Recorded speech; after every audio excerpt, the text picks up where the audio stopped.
법을 위반하겠습니까? 아니면 법을 지키시겠습니까? 그래서 저는 잘못된 위법된 관행을 그냥 따르시겠습니까? 지금부터라도 법을 지키시겠습니까? 여러분, 드디어 올 것이 왔습니다.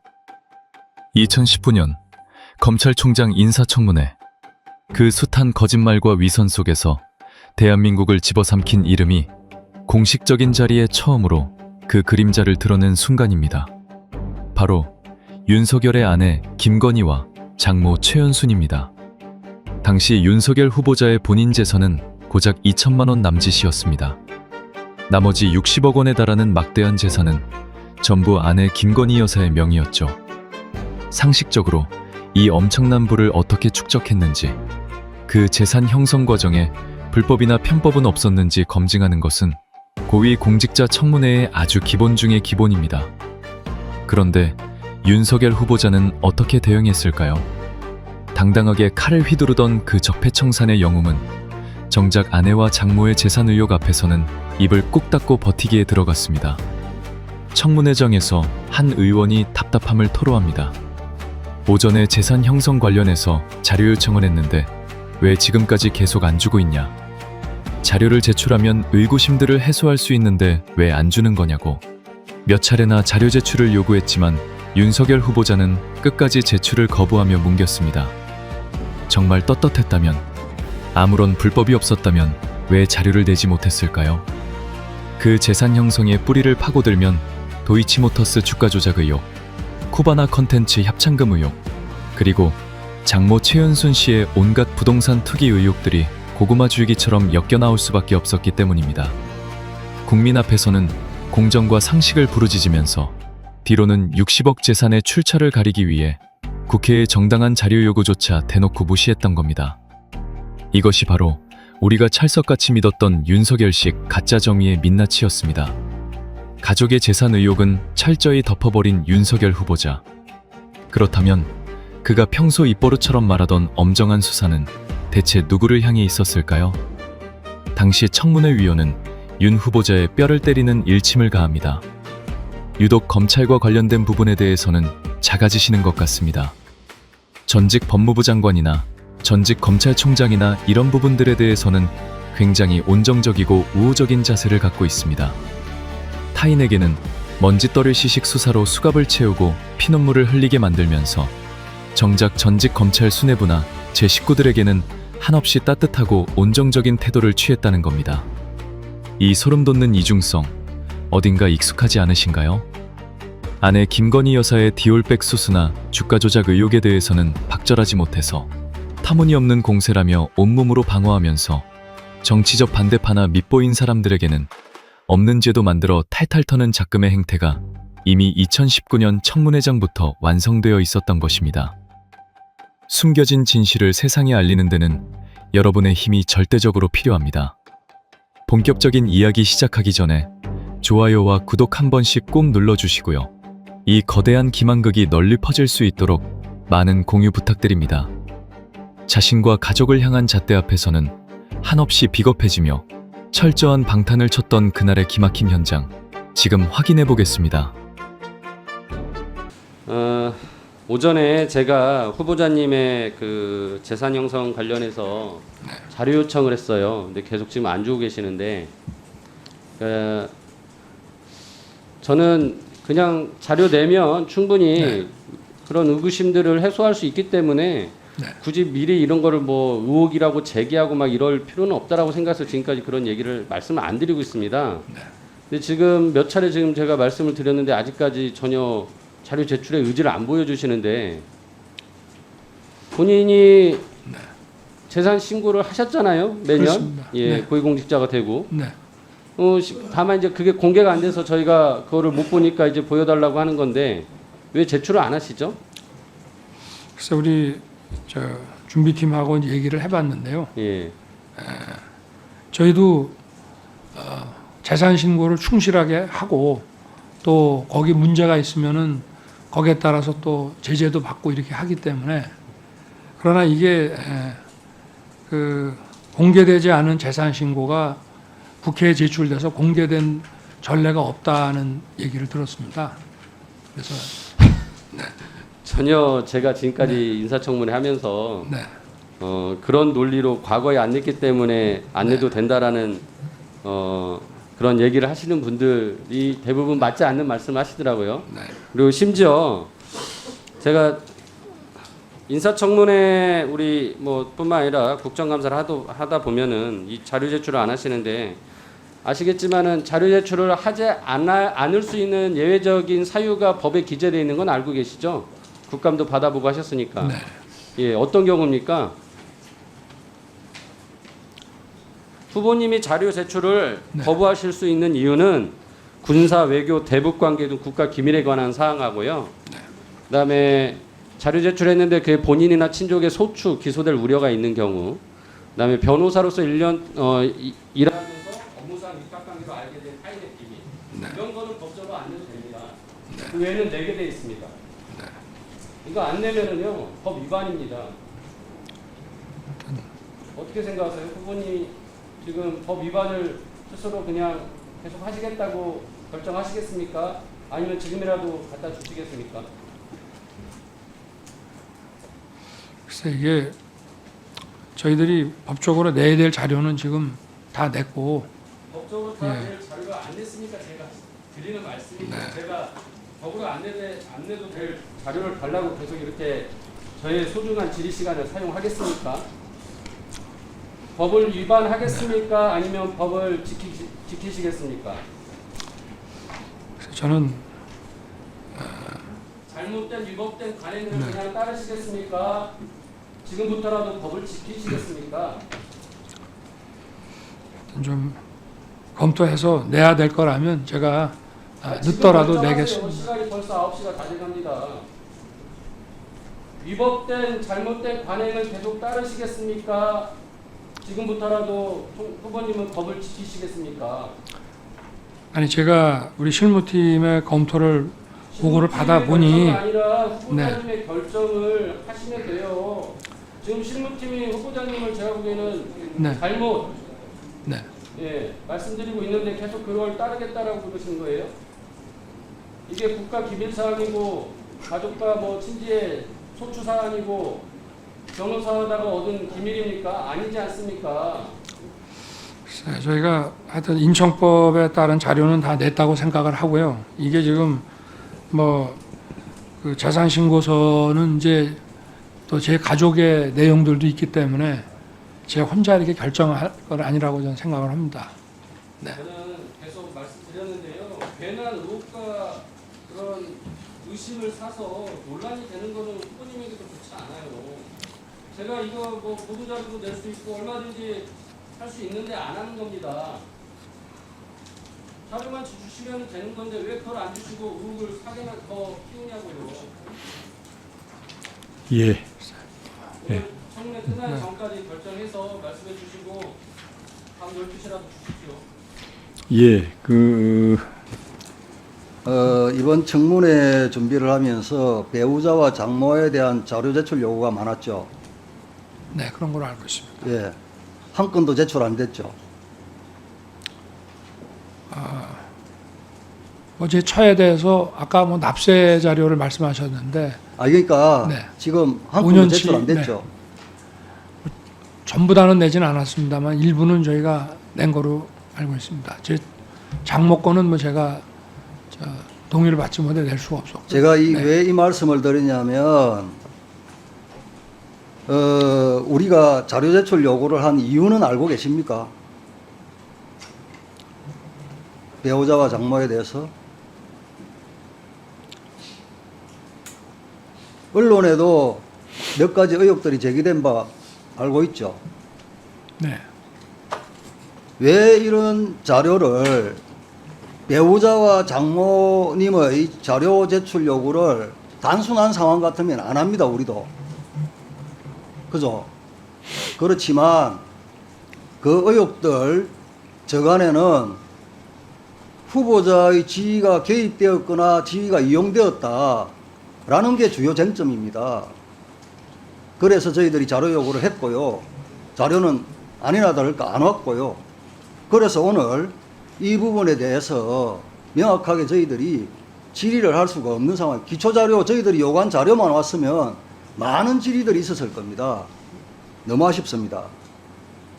아까 제가 왜 양정철을 왜 만났냐고 하면서 나중에 이분이 나중에 고발까지 됐는데 뭐 이제 이런 얘기 한 적 있죠? 네네. 그랬더니 그때는 고발될 줄은 몰랐습니다. 이런 취지로 얘기했죠. 네네.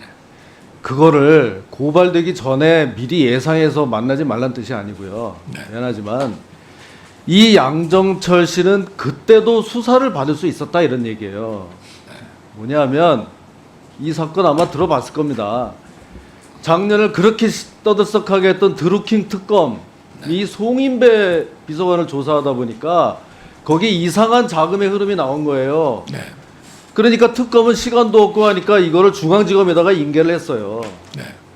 그 보니까 강금원 그 시그너스의 강금원 씨가 여러 옛날에 동지들에게 위촉 고문을 위촉하면서 돈을 준 이게 나온 겁니다.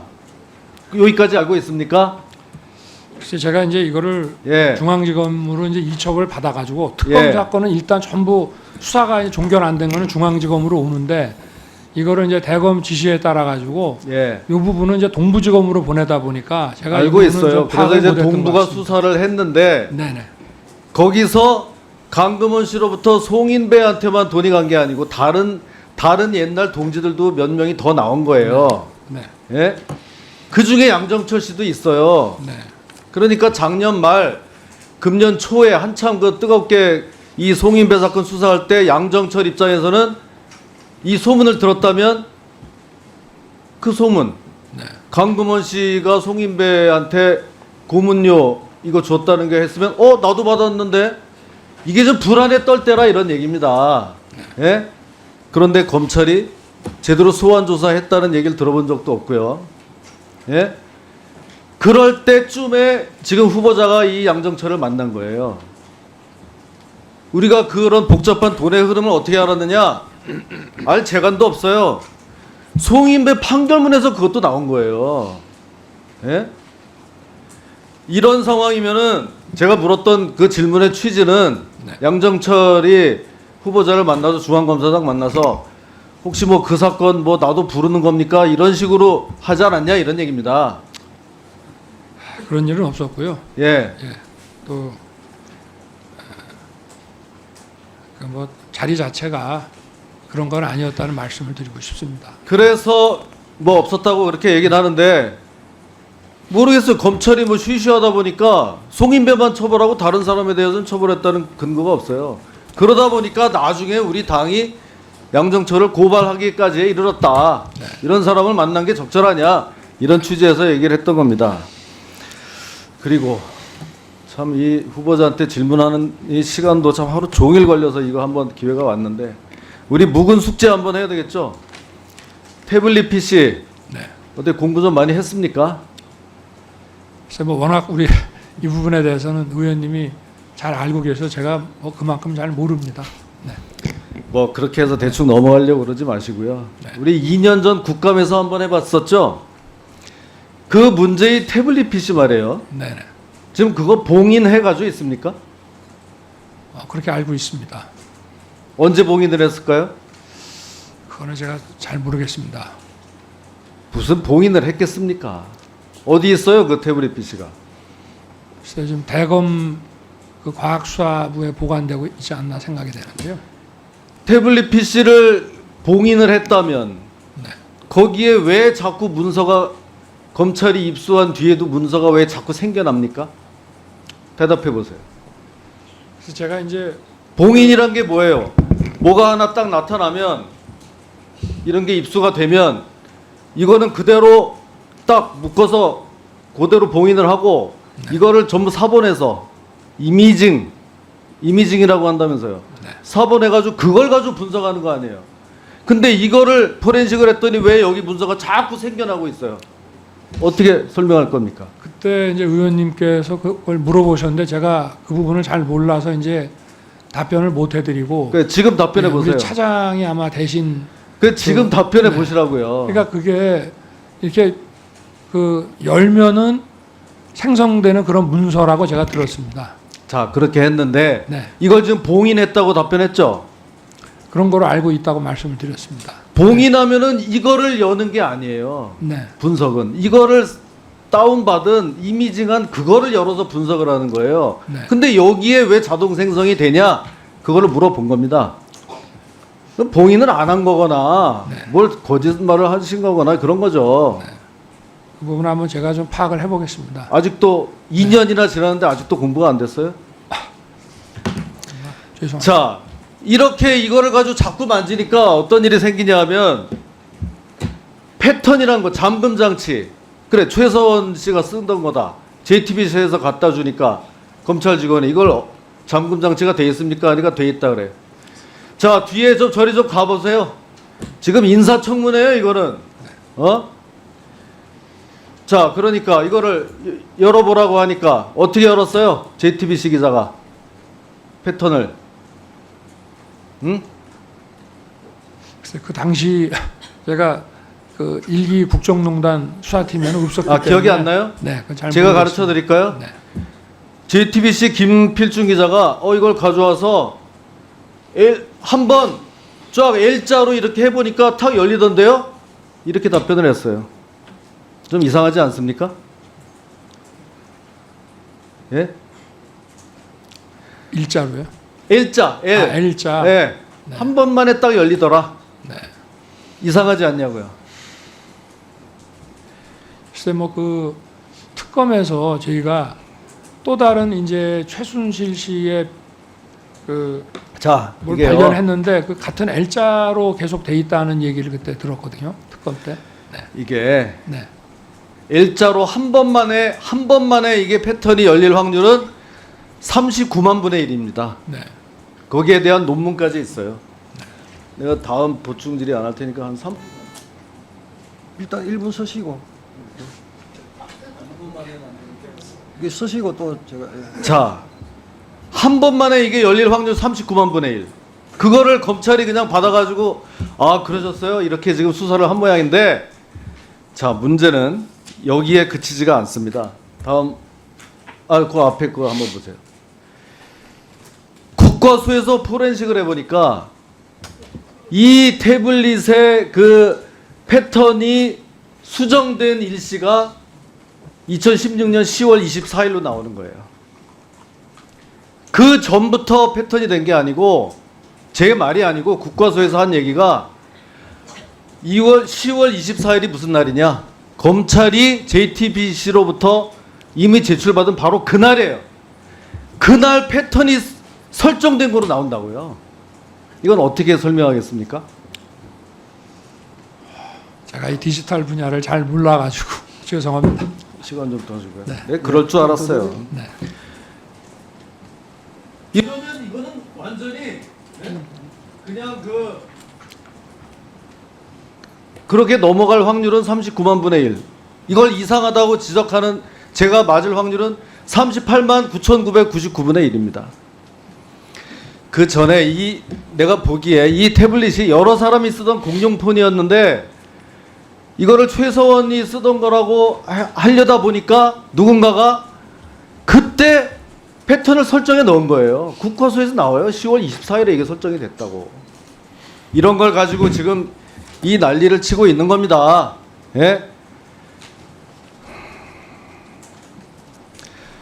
그래서 이게 왜 최서원 것이냐라고 생각하냐고 제가 2년 전 국감에서 물었더니 뭐라 그랬죠?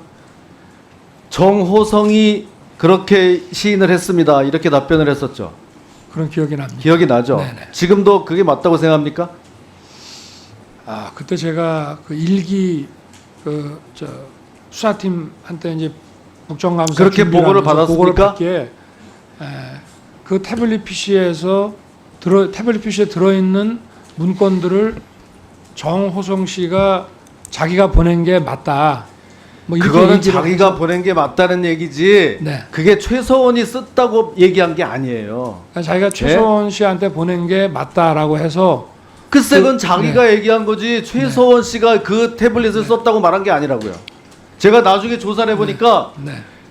그 2년 전 국감 때까지 네. 이 정호성이 13번을 검찰 조사를 받는데 예? 그 중에 태블릿 PC에 대한 질문을 한 번도 받은 적이 없어요. 왜? 검찰은 태블릿 PC만 나오면은 이리저리 피해 다닐 생각만 하지 정확히 물어본 적도 없어요. 그런데 무슨 정호성이 이거를 최서원 거라고 얘기를 했겠냐? 그런 적이 없고요. 마지막 1분만. 예, 정리해 주세요. 예. 1분만 더 드릴 테니까 말씀하겠습니다. 그리고 그 나중에 법정에 가서 2016년 12월 1일 날 법정에서 이제 물어봐요. 정호성한테. 이게 최서원께 맞냐 했더니 너 그렇게 말한 적이 없습니다. 오히려 반대로 얘기를 해요. 그러니까 그거는 이제 태블릿 PC 실무를 이제 했을 때 그렇고 아마 저 자, 검사들은 그 안에 정도 들어있는 합시다. 문건이 여기서 그 보낸 게 정도 맞다 합시다. 하니까 아마 결론적으로 제 얘기는 뭐냐? 네. 이거는 너무 많은 사람 이놈저놈 건드려서 이미 증거 가치로서의 가치를 다 상실했고 태블릿 PC는 그 다음에 패턴 뭐 이런 것 검찰이 입수한 그날 설정이 됐고 최서원 거라는 아무런 단서가 없어요. 이 거짓 탄핵의 스모킹건 이 태블릿 PC 언젠가는 부메랑이 돼서 돌아올 겁니다. 영구 보존하기 바랍니다. 알겠습니까? 네, 유념하겠습니다. 만약에 검찰이 경찰 연루 사건을 수사하고 있는데 법원이 5번이나 압수수색 영장을 기각을 했다면 그 자체를 가지고도 문제를 삼을 겁니다.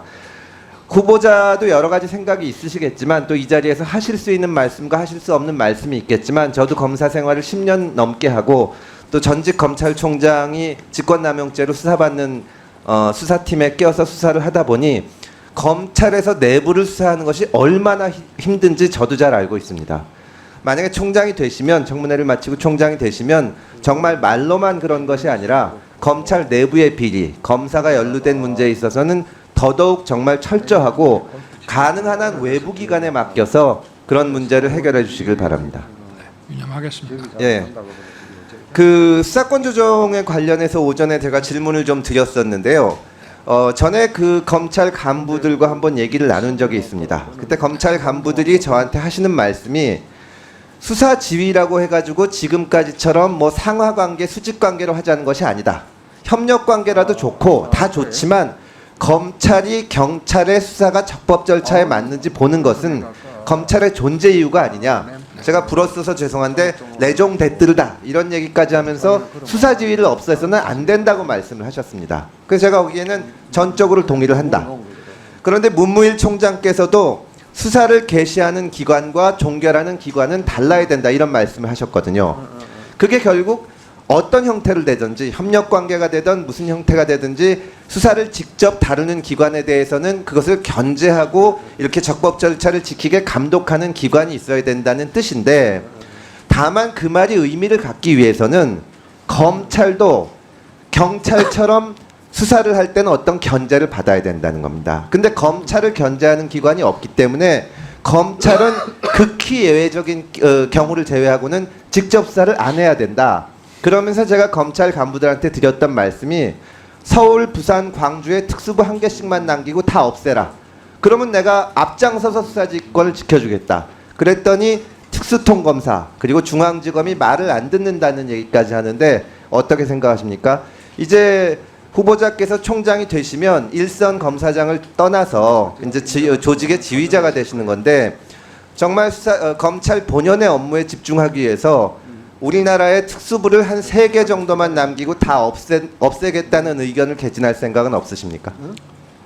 저도 장기적으로 아니, 장기적으로가 아닙니다. 지금 당장은 아시겠지만 패스트트랙 법안이 와 있고 패스트트랙 법안은 어떻게 보면은 검찰과 경찰을 완전 독립시키는 방안인데 그쪽으로 갈 것이냐 아니면 검찰과 경찰의 유기적인 관계를 유지하면서 직접 수사권을 내려놓을 것이냐. 그런데 지금 후보자께서 말씀하시는 거는 수사는 유기적이라서 검찰 경찰 관계를 깨면 안 되겠다고 하시면서 직접 수사권 얘기하면 장기적이라고 하는데 그런 상황이 아닌 걸 아시지 않습니까? 근데 말씀을 좀 올리자면 예. 지금 중앙지검 특수 1부에서부터 4부는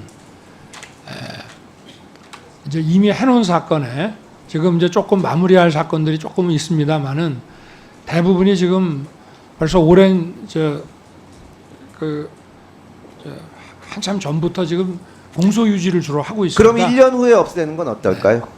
그래서 1년 후에. 예, 제가 좀 새로운 사건 착수는 좀 많이 좀 자제를 해가지고 이 후보자께서 재판이- 네. 생각하시기에는 대한민국이 다른 선진국들에 비해서 특별히 부패했다고 생각하십니까? 아니면 우리 사회에서 검찰이 앞장서서 부패 수사를 할 만큼 검찰의 정당성이 있다고 생각하십니까? 화면 한번 보십시오.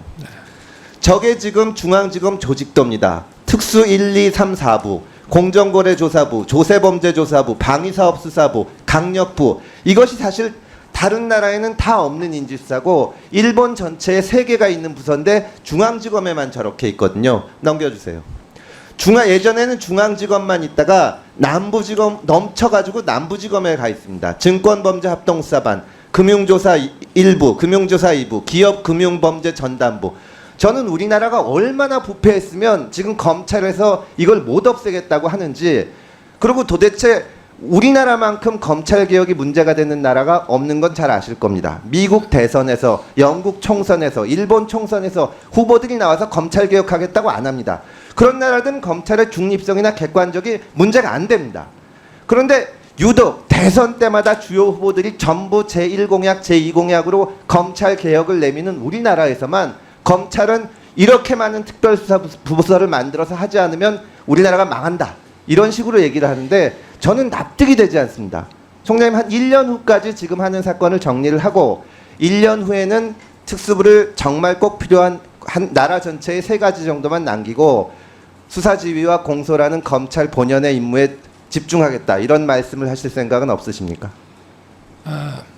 아까 저 위원님께서 말씀하셨지만 제 생각은 지금 이 전문 이런 뭐 증권이라든가 지금 공정거래 이런 것들은 이제 좀 전문적인 이게 필요하고 관련 기관에서 고발이나 수사 의뢰가 계속 들어오기 때문에 제 생각은 이런 부분들은 법무부 외청으로 전부 다 빼고 또 일부는 경찰에도 좀 주고, 경찰은 이제 아무래도 민생 부분을 많이 하다 보니까 이거를 지금 당장 따라하기가 좀 어렵습니다. 그러면은 이런 부분들을 법무부 외청으로 좀 두고 그렇게 해서 검찰은 여기에 대한 소추 판단만 하고 또 소추하는데 필요한 어떤 증거 문제 같은 것들이 있다면은 거기에 대해서 조언하고 이렇게 하는 것이 저는 가장 바람직한 거라고 생각하고요.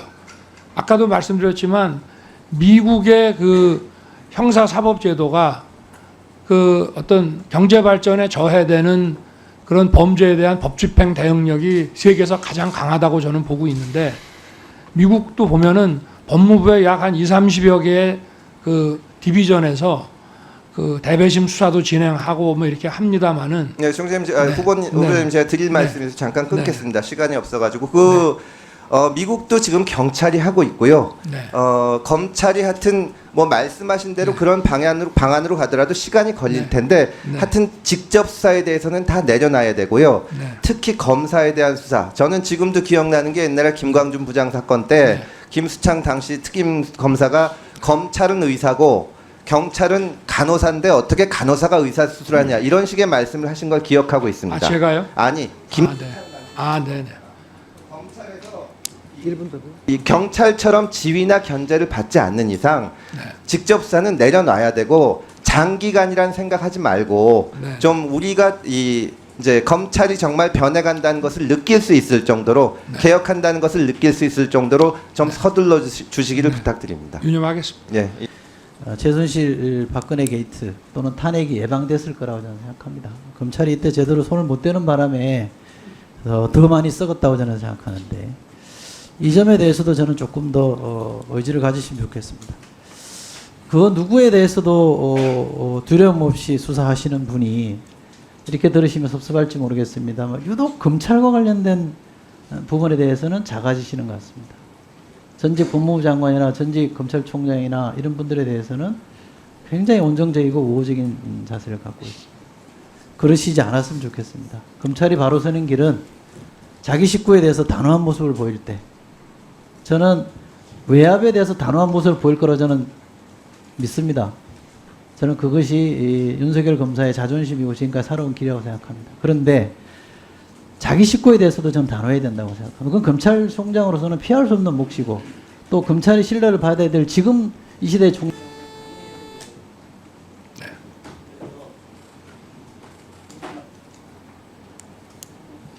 예. 그래서 제가 감히 주문하건대 어떤 답을 제가 드리고 그렇게 결론을 유대할 생각은 없습니다만 그 부분에 대해서만큼 좀 분명하게 해주십사 하는 말씀을 제3제사 좀 드리겠고요. 저는 그것이 윤석열 총장이 검찰을 바로 세우는 큰 수단 중에 하나가 될 거라고 생각합니다. 혹시 제가 드린 말씀에 의견 있으시면 주십시오. 하여튼 저와 우리 검찰에 대한 위원님의 깊은 배려를 유념해서 하여튼 깊이 새기도록 하겠습니다. 고맙습니다.